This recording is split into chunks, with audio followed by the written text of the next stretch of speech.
This is Akashvani, the news read by Abhishek Mukhopadhyay.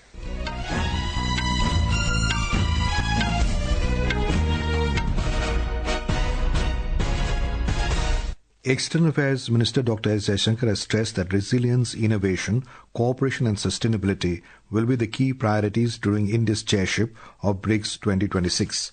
Speaking at the launch of the logo, theme and website for the BRICS Summit, Mr. Jaishankar said these priorities will provide a coherent framework across the grouping's three foundational pillars: political and security, economic and financial, and cultural and people-to-people exchanges. The minister said India will seek to bring together the potential of BRICS countries for the greater global welfare during the summit.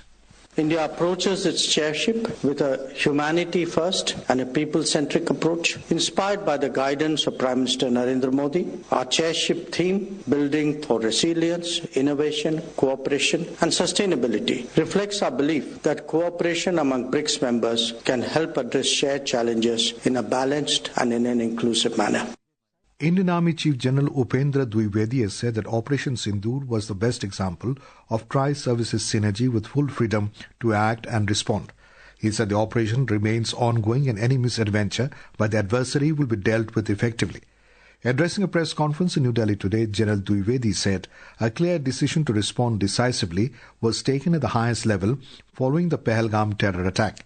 He said Operation Sindoor reset strategic assumptions by striking deep, dismantling terror infrastructure and puncturing the long-standing nuclear rhetoric.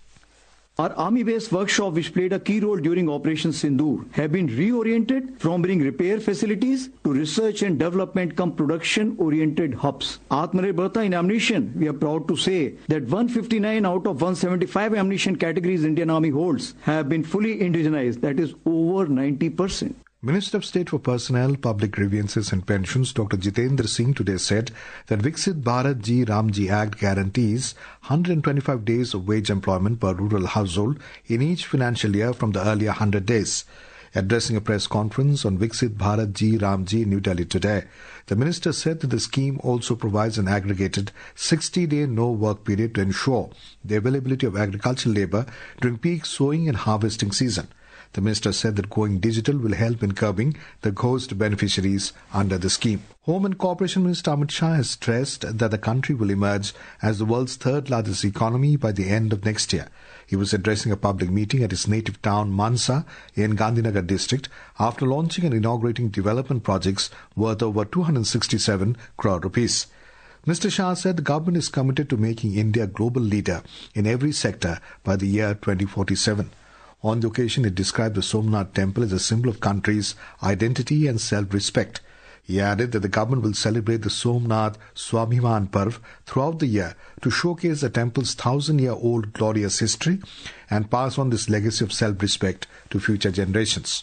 The National Investigation Agency has taken over the probe into a major illegal Bangladeshi immigration racket that was earlier been investigated by the Delhi Police Special Cell.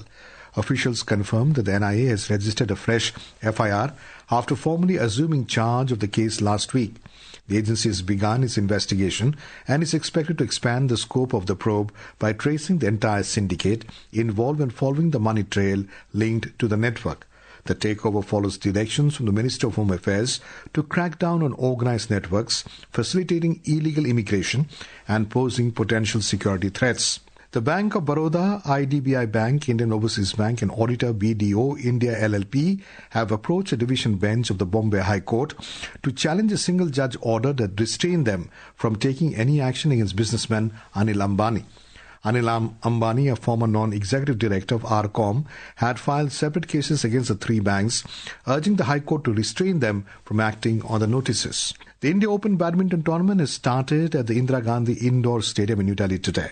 The two-time Olympic medalist PV Sindhu will lead India's challenge in the competition. Malvika Bansor and young Tanvi Sharma will also represent India in the women's singles.